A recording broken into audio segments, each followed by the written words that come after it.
Push-ups are one of the best bodyweight exercises for building a strong upper body, but only if you're doing them correctly.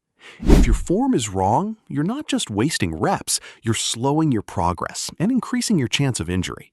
And honestly, most people make at least one of these 5 common mistakes. Let's fix them. Mistake number 1, looking up.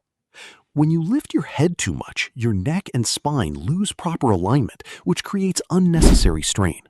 Instead, keep your eyes focused slightly in front of your hands on the floor.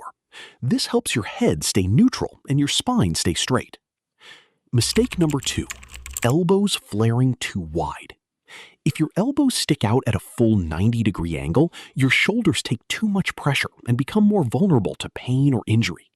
A better position is keeping your elbows at around a 45-degree angle from your body.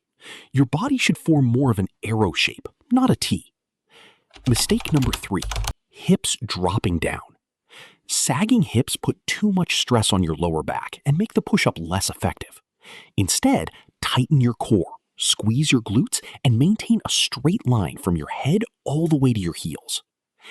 Mistake number 4, rounded shoulders. When your shoulders roll forward, your chest muscles stop doing most of the work and smaller muscles get overloaded quickly.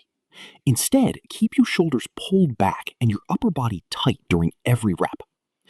Mistake number 5, going only straight up and down.